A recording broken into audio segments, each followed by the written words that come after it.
Friends, today we are going to discuss about the topic why Russia wants to leave International Space Station. Russia क्यों international space station को छोड़ना चाहता है? जैसा कि आप अपनी इमेज देख पा रहे हैं स्क्रीन पर, ये इंटरनेशनल स्पेस स्टेशन की है.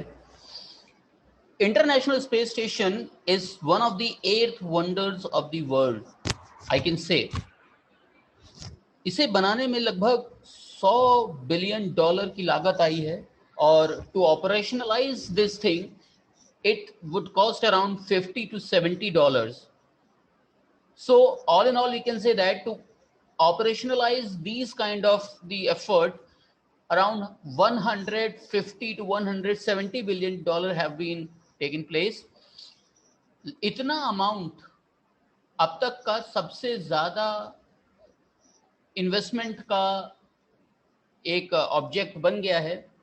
इसी वजह से international space station can be considered as the eighth wonder of the world. इसमें जो मेन एजेंसीज इन्वॉल्व हैं वर्ल्ड की, वो हैं नासा ऑब्वियसली, रॉसकॉस्मोस जो रशिया की स्पेस एजेंसी है, सीएसए जो कनाडा की स्पेस एजेंसी है, जैक्सा जो जापान की स्पेस एजेंसी है, और ESA is the space agency of European union. And European Union is the group of nations, around 28 nations are involved in it. So all in all, 15 nations of world are organizing international space station.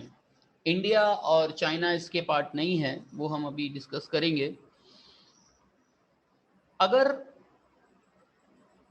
In 15 countries में से Russia की बात करें तो लगभग 14 countries एक तरफ और रशिया एक तरफ. इतने सारे इसके एस्पेक्ट्स हैं इंटरनेशनल स्पेस स्टेशन के. इसको डेवलप किया गया है to conduct scientific research and education and cultural outreach. इस वजह से इसके काफ़ी ज़्यादा इम्पोर्टेंस भी हैं. ये यूरोपियन स्पेस एजेंसी जैसे स्वीडन इसमें इन्वॉल्व है, इटली इसमें इन्वॉल्व है, नॉर्वे इन्वॉल्व है, Netherland, Germany, France, these countries are involved which are considered as the European nations countries, European Union nation countries. अब इसमें इंडिया और चाइना जैसी कंट्रीज अभी तक इंक्लूड नहीं हुई है और शायद आगे होगी भी नहीं, वो हम लोग अभी डिस्कस करेंगे. कोऑपरेशन, इसमें जैसे कि हम लोगों ने ऑलरेडी डिस्कस कर लिया है कि इन 15 नेशंस में NASA, Roscosmos, European space agencies, ये सब इन्वॉल्व है ही. इसने अभी तक क्या क्या अचीवमेंट किए हैं, तो जैसे अभी अगर हम लोग बात करें तो most consecutive days in space, ये इसका अचीवमेंट रहा. Scott Kelly, most days spent in space. हालांकि रशियन कॉस्मोनॉट मिखाइल कोर्नियेंको का भी नाम इसमें आता है, बट इनका इतना ज़्यादा कंसिडर नहीं किया जाता जितना स्कॉट कैली का कंसिडर किया जाता है. विमेन की अगर हम बात करें तो most days spent in space by women is also conducted by ISS. ISS ने ये भी स्टडी किया है कि क्या हम लोग वेजिटेशन यानी कि प्लांट्स को भी स्पेस में ग्रो कर सकते हैं. तो इस तरीके की स्टडी भी आईएसएस ने कंडक्ट करी है. तो आईएसएस के बहुत सारे अचीवमेंट्स हैं, जैसे longest space walk 8 hours and 56 minutes space में आईएसएस के थ्रू ही परफॉर्म किया गया. अभी नासा ने और स्पेस इंटरनेशनल स्पेस स्टेशन ने मिलकर के एक बुक भी रिलीज की है, बेनिफिट्स फॉर ह्यूमैनिटी. ह्यूमैनिटी को बहुत ही एस्पेक्ट से आईएसएस ने बेनिफिट किया है. ओवरऑल ह्यूमन बीइंग्स की अंडरस्टैंडिंग, उसके इम्प्रूवमेंट करने में आईएसएस का बहुत ही इम्पोर्टेंट रोल रहा है। तो इस वजह से ये बुक आप आईएसएस की वेबसाइट पर जाकर के देख सकते हैं। आईएसएस की वेबसाइट से आप इसका पीडीएफ भी डाउनलोड कर सकते हैं, इसको पढ़ भी सकते हैं, किस तरीके से आईएसएस ने ह्यूमैनिटी को अफेक्ट किया है, ह्यूमैनिटी के वेलबींग के लिए वर्क किया है। आईएसएस को, जैसा कि हम लोगों ने ऑलरेडी डिस्कस कर लिया है कि आईएसएस को ऑपरेशनलाइज करने में अराउंड 150 टू 170 बिलियन डॉलर्स का इन्वेस्टमेंट हुआ है। इसमें नासा का बजट जो है वो अराउंड 60 बिलियन डॉलर का रहा। 1985 से लेकर के 2015 तक 72 बिलियन डॉलर्स ऑलरेडी स्पेंड हो चुके हैं, इन्वेस्ट हो चुके हैं। रशिया का इन्वेस्टमेंट इसमें 12 बिलियन डॉलर का है, जबकि यूरोपियन यूनियन का इन्वेस्टमेंट इसमें 5 बिलियन डॉलर का, और जापान का 5 बिलियन डॉलर का, और कनाडा का 2 बिलियन डॉलर का इन्वेस्टमेंट रहा है। यहाँ हम लोग ये बात क्यों कर रहे हैं, रशिया क्यों अलग होना चाह रहा है इंटरनेशनल स्पेस स्टेशन से? तो अभी हाल ही में रशिया ने ये अनाउंसमेंट किया है कि रशिया इंटरनेशनल स्पेस स्टेशन को छोड़ देगा और खुद अपना एक स्पेस स्टेशन एस्टैब्लिश करेगा, जो कि अराउंड 6 बिलियन डॉलर का होगा। 6 बिलियन डॉलर का इंटरनेशनल स्पेस स्टेशन। तो ये कहा जा सकता है कि ये आईएसएस जैसा तो नहीं होगा, but yes, it will be controlled, it will be governed by a single country, a single nation, and it will happen for the very first time in the world. yes, तो बहुत ही अच्छा achievement होगा ये Russia का। तो ये क्यों ऐसा करने जा रहा है? तो इसके बहुत सारे फैक्टर्स हो सकते हैं। जैसे यूएसए के साथ हमेशा से ही रशिया का कोल्ड वॉर रहा है। 1991 तक यूएसए और यूएसएसआर के बीच कोल्ड वॉर चल रहा था, और आज भी इसके कंसिक्वेंसेस देखे जा सकते हैं। इसके अलावा यूएसए के साथ इस समय स्मॉल स्केल वॉर जैसी स्थिति बन चुकी है। आज के समय में यूएसए और रशिया के रिलेशंस भी इतने खराब हो चुके हैं because of sanctions and other small issues like Ukraine और आर्कटिक का इश्यू है, जिसकी वजह से ये रिलेशनशिप खराब हो रही है। तो इसी वजह से रशिया को लग रहा है कि हो ना हो यूएसए ही रशिया को इंटरनेशनल स्पेस स्टेशन में साइडलाइन कर देगा, जिसकी वजह से रशिया को इन फ्यूचर कोई ना कोई मेजर स्टेप लेना ही पड़ेगा। इसी वजह से रशिया ने ये अनाउंसमेंट किया है कि रशिया आईएसएस को 2025 तक छोड़ देगा, और 2025 में रशिया खुद अपना इंडिविजुअल 6 बिलियन डॉलर का इंटरनेशनल स्पेस स्टेशन लॉन्च करेगा। उसका फर्स्ट स्टेप 2025 तक सामने आ जाएगा। तो ये रशिया ने अनाउंसमेंट किया था कि 2025 तक रशिया अपना प्रोजेक्ट लॉन्च करेगा और 2030 तक ये ऑपरेशनलाइज हो जाएगा। तो 2030 तक ये ऑपरेशनलाइज हो जाएगा।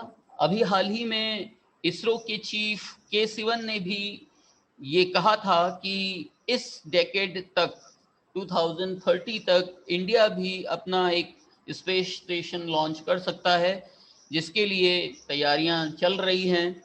2022 में इसके लिए इसरो गगनयान लॉन्च करने जा रहा है, जिसके थ्रू 3 एस्ट्रोनॉट्स को स्पेस में लॉन्च किया जाएगा, और ये एक प्रिमिटिव स्टेट होगा इंटरनेशनल स्पेस स्टेशन को लॉन्च करने के लिए। तो यस, इंडिया भी ऑलरेडी इसी वे ऑफ कंसर्न पर है जो रशिया अब कर रहा है, वो इंडिया ने पहले ही डिक्लेयर कर दिया है। इंडिया के अलावा चाइना भी अपना स्पेस स्टेशन लॉन्च करने जा रहा है, जिसका नाम रखा गया है तियांगोंग प्रोग्राम।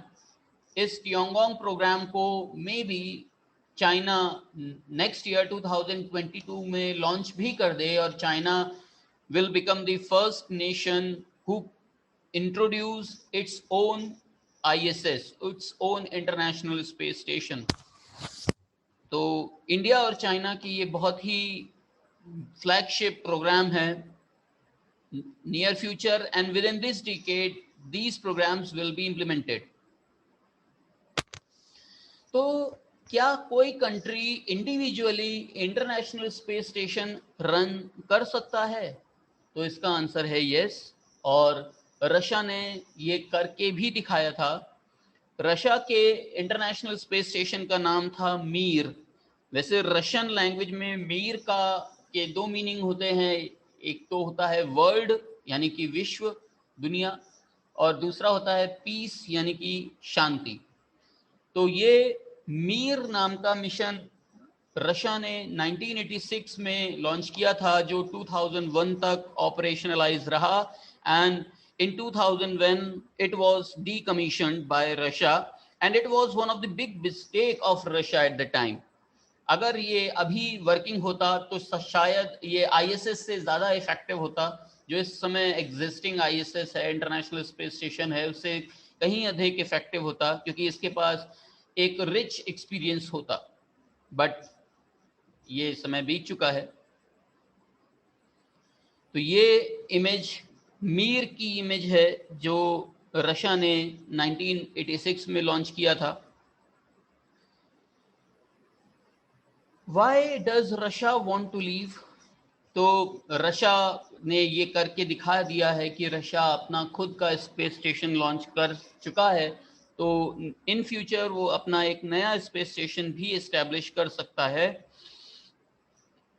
यहाँ जो existing space station, international space station है, जो कि अर्थ की लोअर अर्थ ऑर्बिट में एस्टेब्लिश किया गया है around 400 kilometre from the surface of the earth, यहाँ पर ये मिशन केवल साइंटिफिक रिसर्च को कंटिन्यू करता है, एजुकेशन और कल्चरल आउटरीच को डेवलप करता है। मिलिटराइजिंग स्पेस नहीं है, मिलिट्री यूज के लिए इसका प्रयोग नहीं किया जा सकता है। तो इसी वजह से शायद रशिया ने अब अपने आप को ISS से अलग करके खुद अपना स्पेस स्टेशन लॉन्च करने का प्रोग्राम डेवलप किया है और करना चाह रहा है। ये जो मिलिटराइजिंग स्पेस है, इसका रीजन ये है कि अभी रशिया पर कुछ आरोप लगे थे कि रशिया ने कहा था कि USA स्पेस को मिलिट्री थिएटर फॉर्म करना चाहता है, एक एज अ मिलिट्री थिएटर इसमें डेवलप करना चाहता है, space war kind of situation develop करना चाहता है। बट अभी UK और USA ने भी काउंटर करते हुए रशिया पर ये ब्लेम लगाया कि रशिया ने एक सैटेलाइट लॉन्च किया, एक सैटेलाइट को डिस्ट्रॉय किया है अपने सैटेलाइट से। तो अब आप कहेंगे कि ये कौन सी बड़ी बात है, ये तो इंडिया भी कर चुका है। लेकिन इसमें डिफरेंस है, इंडिया ने जो टेस्ट किया था 2019 में, वो धरती से एंटी सैटेलाइट मिसाइल लॉन्च किया गया था और उसने लोअर अर्थ ऑर्बिट में जाकर के सैटेलाइट को डिमोलिश किया था। यहाँ पर बात हो रही है कि रशिया ने सैटेलाइट से ही मिसाइल लॉन्च करके दूसरे सैटेलाइट को डिस्ट्रॉय किया। तो ये एंटी सैटेलाइट वेपन रशिया ने डेवलप किया है, जिसकी वजह से ये मिलिटराइजिंग स्पेस कंटेक्स्ट डेवलप हुआ। तो ये ब्लेम UK और USA ने रशिया पर लगाया। इसी वजह से रशिया आईएसएस से अलग होना चाहता है कि आईएसएस में इस तरीके का मिलिट्री ऑपरेशन कंडक्ट कराने का कोई सोर्स नहीं है, कोई प्रोजेक्ट नहीं है।